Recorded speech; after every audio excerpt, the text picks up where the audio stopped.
What up, dogs, and welcome to Monthly Developer Review.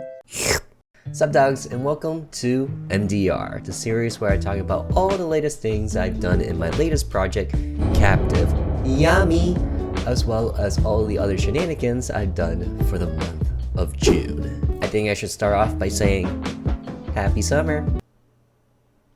Alright, now let's move on. So first off, if you're new to the series, then Captive You Are My Idol is a horror game that takes place in both 2D and 3D. You play as Aylin, who is an online personality, pretty much a YouTuber, where she gets kidnapped. Except her kidnapper is a, well, #1 fan, as he would say, and he tries to, quote-unquote, woo her with his amazing abilities of cooking dinner. Yes, that's right. He's quite the chef, because each night he invites her up to dinner so that they can get to know each other a little bit more. But little does he know, this is actually your greatest chance to make progress towards your escape. You can examine the items around the area, or you can try talking to the guy in hopes to deceive him into believing that you like him. But then again, there's also that third choice of just succumbing to his desires and being okay with the rest of your life pretty much being owned by him. Hopefully that's not your choice, but that is an option. Go ahead and choose that. So for this month, I would say about a solid 70% of my time was spent creating this, the timeline. There is a wee bit of a story behind this, and the whole idea of a timeline was actually inspired by one of my favorite games, AI Somnium Files. See? See? A man named Kotaro Uchikoshi is one of the designers for AI Somnium Files, and before that he worked on a series called Zero Escape 999, and this one is the second game in the trilogy and it happens to be my favorite of the three. But anyway, these games are heavily based on a timeline, and it's done rather uniquely, where each timeline tends to split at different points in the game, and rather than just splitting towards the end where it's like good ending, bad ending, very good ending, very bad ending, true ending, it actually helps build the story. So as you play through one path, it tells you a little bit more about the characters, about the story, and somehow, magically, it all connects. And for the most part, that tends to be what I inspire towards with my horror games. If you played Caster's Trap, which is my previous project, then you'll know how one ending can be somewhat significantly different than another ending. And that's pretty much what I'm striving to do with Captive You Are My Idol. Especially since you have these two splits where you could be very observant or you could be very deceitful. And then of course there's that third option of just succumbing to his desires. I wouldn't say that this timeline was something I planned for very early on. Neither was it something I kind of just spurred up in the last month, but it's something I've been thinking about in the back of my mind as I've developed this game. Kind of just thinking about, hey, for replayability, it would be pretty good if I had a timeline. This way, rather than figuring out which game save is what, they can just jump into where they want to go, and it also helps track all their different endings and how many that they've collected and how many more there are to go. At first, I thought the puzzle queue was the most exciting thing I made with this game, but nope, it's actually the timeline. The timeline is just so much fun. Surprisingly enough, it wasn't that complicated for me to make. I think it's because I've created a lot of picture-based puzzle, and as you can imagine, the timeline is also picture-based. But I would say that is extremely tedious, where you have to figure out what each of the timeline selectable slots, I don't know what to call them, events, let's call them events, what each of the events will do, and then you also have to control the player navigator cursor, as well as doing any sort of effects like you see the scrolling images. So it's very tedious, but I think it pays off, and I'm really hoping that this helps for lack of a better word, let's just go with convince the player to jump into a different path and try something else and try to collect all the endings. If a timeline is something you guys are interested in seeing like a tutorial about, then I think maybe 1 or 2 months after the release of Captive YAMI, I'll put out a guide. And I think it'll be very helpful for any first time timeline makers.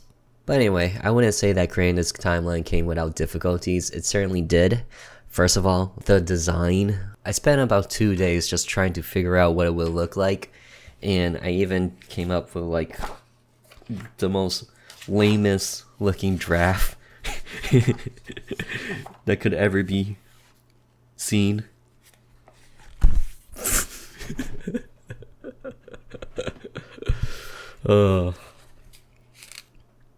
Yeah, it's kind of disappointing to look at. It's like, you spent 2 days on this? Yes, I did. But anyway, it was more so trying to figure out the orientation. If I wanted to go from left to right or top to down, how I want to categorize it per day or so on and so forth. Eventually, I came up with what you guys see in front of you, and I wanted to keep it onto one screen, just because this game is meant to be relatively short. Gameplay is meant to be about 40 minutes from day 1 to one of the endings in day 4, but if you do decide to collect them all, then it can span up to 3 to 4 hours. The next most difficult thing was trying to figure out how to enter the timeline.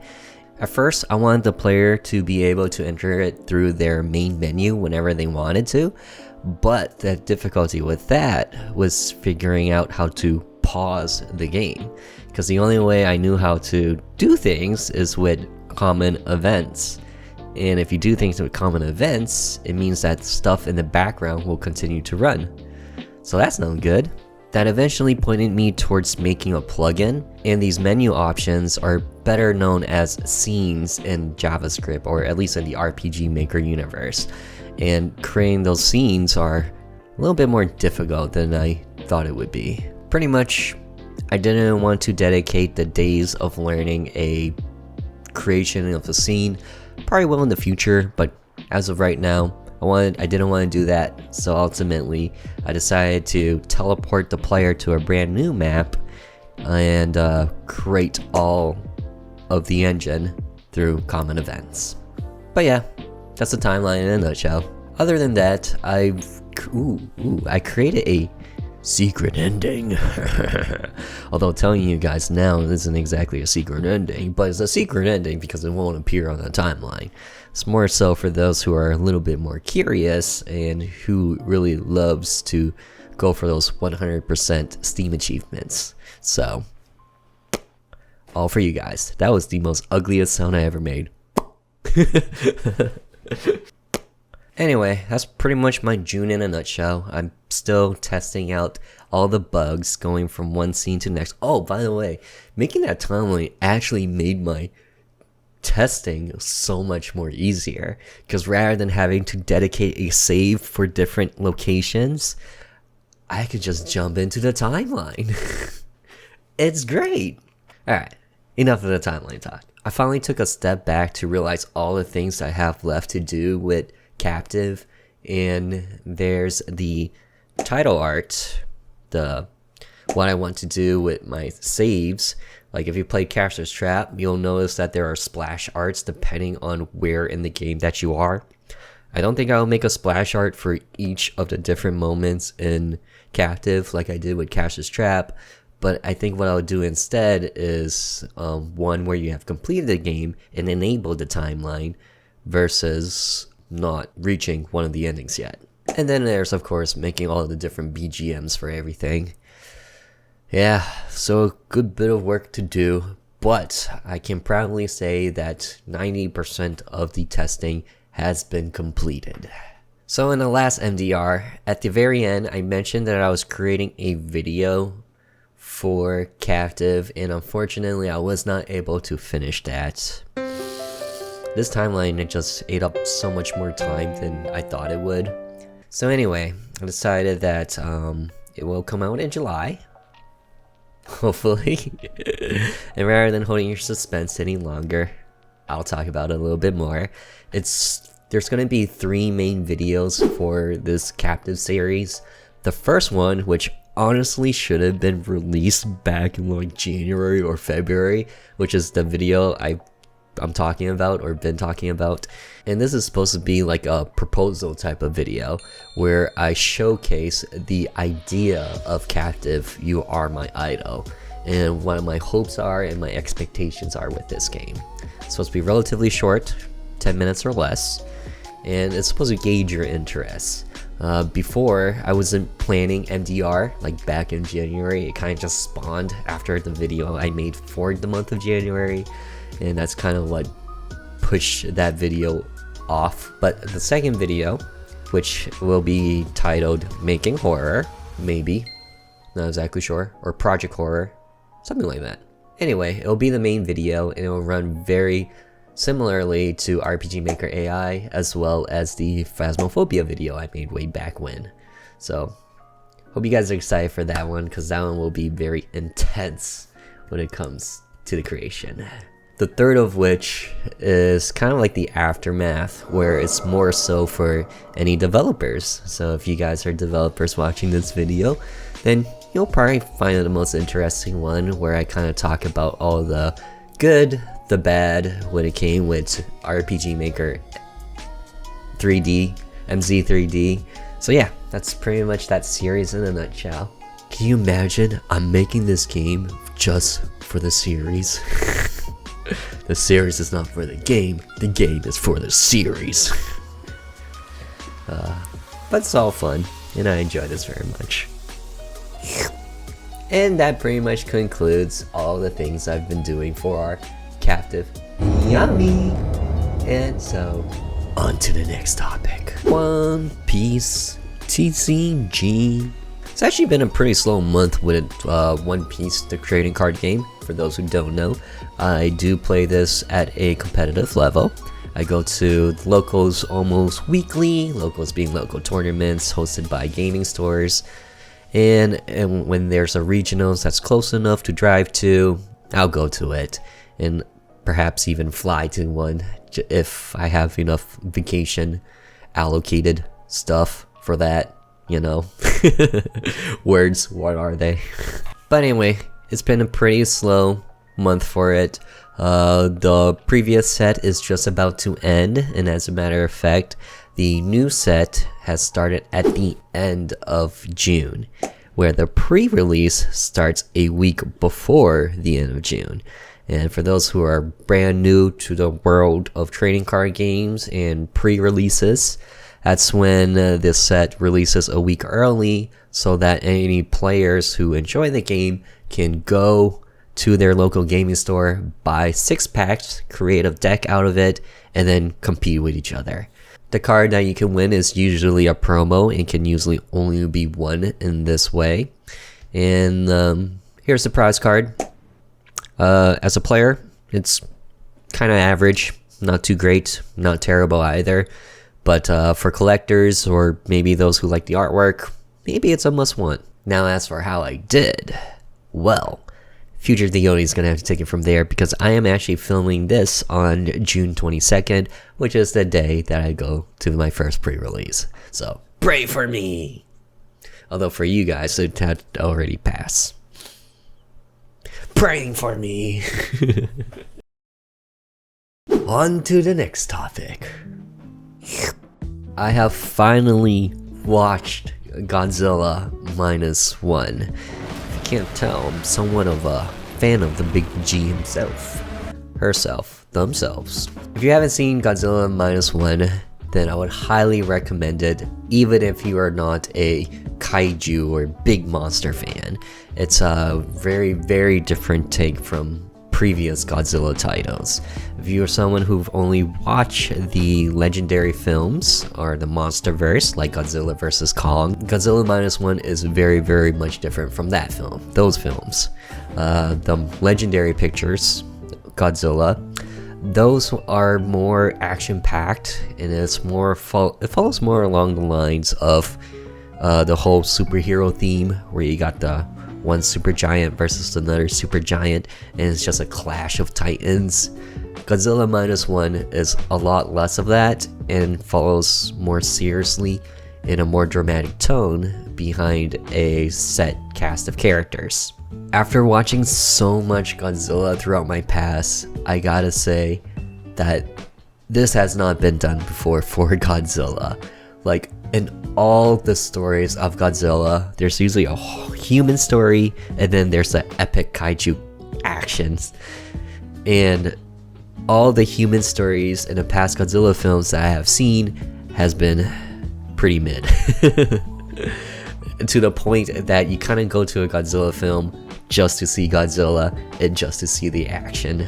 This one, on the other hand, I actually cared about the characters and I was actually addicted to learn more about them. It was just a phenomenal film.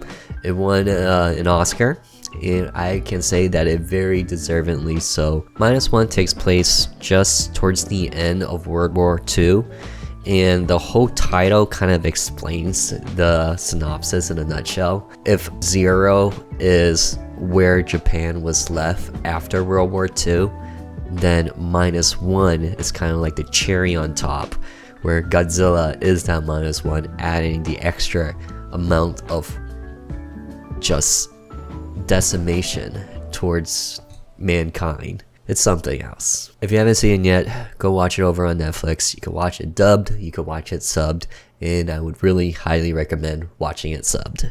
And for those of you who are curious, no, it is not kaiju versus kaiju or monster versus monster. There's just the Godzilla. Alright, on to the next topic. So I started off this month by watching and finishing Mashle. It is quite the hilarious anime. Imagine Harry Potter, but rather than a Lord Voldemort, it's more based around the school life. I mean, there is a great terror in the story, but we'll push that aside. For the majority of the show, it kind of just feels like enjoying life in a magical school. Except our main character, Mashle, he does not and cannot do any magic whatsoever. For those who are Harry Potter fans, he is a muggle. Except he's a very buff or swole muggle. He kind of hides the fact that he can't do magic with his physical abilities. Like for flying on a broomstick, he will throw it, jump, hop on it, and it'll kind of create the illusion that he's flying on a broom. After Mashle, I watched Solo Leveling, and Solo Leveling is quite the opposite spectrum of Mashle, where it's a lot more serious and quite dark. Solo Leveling has a very unique world where it's kind of like modern times, but with fantasy-like parties. So you have your fighter, you have your archer, your mage. So what goes on in this world is that these sort of portals suddenly appear, and the portals will actually warp you into like a dungeon or scenario with monsters. And of course there's a boss at the very end that you have to defeat to close up that portal. Well, in this world there are normal people, and then there are hunters, and hunters are these make up those parties, like the fighters, archers, and mage, and so on. And they get together, and there are all these different ranks of hunters that goes in and clears them. The unique thing about this is that it's not an isekai, so the hero is not someone from our world who falls into a fantasy world or into a video game, but instead that is the life. But at the end of one of the earlier episodes, the main character's party, Sung Jin-woo, his party pretty much gets wiped out except for him and maybe one or two others, and he pretty much almost dies. But it's during this moment that he gets a whole new power that seems like unknown to the entire world. And that power is kind of very much like a video game, where he can see these HUDs and he gets a quest, and by completing those quests he can actually level up all these different attributes. Everyone else in that world can't do that sort of thing. Only he can. So it kind of comes back to that title, Solo Leveling. he's the only one who can level up in that sort of way. Overall, it's an interesting anime. I enjoyed it, but I wouldn't say I fell in love with it. I think I've seen so many isekais, especially after seeing the Shield Hero. It kind of follows similar themes of how the main protagonist gets screwed over pretty often or pretty shunned down, where he has to redeem himself. I think it's because I've seen Shield Hero that solo leveling doesn't feel as impactful to me as it would have. So you can blame Shield Hero for that. After solo leveling, I watched an anime called Summertime Rendering. And if you are a fan of Higurashi, or any other animes that involves time looping, then you are going to enjoy Summertime Rendering. It takes place on an island where the main character goes to it because their childhood friend has mysteriously died. Well, as it so happens, there seems to be some kind of, let's just say, a shapeshifter of sorts, and people on the island are dying. As you can imagine, the main character dies once or twice, where he jumps back in time to repeat the process. Very enjoyable anime, and if you like horror or mystery, great anime to watch during the summertime. Could just be the title that makes me related to summer, but yeah. And now, current anime that I'm working on, but only just tickled the first few episodes. But I've only just seen the first few episodes is Frieren Beyond Journey's End. Jumped into this completely blind, didn't know exactly what I was getting into, but it is a fantasy world, and it's a very much different fantasy life. I'd say it's more still than it is with most of these fantasy animes, where it's very action-packed or very driven for the main characters to be OP or whatever, but instead it follows an elf, Frieren, who used to be part of a party that did a lot for their world.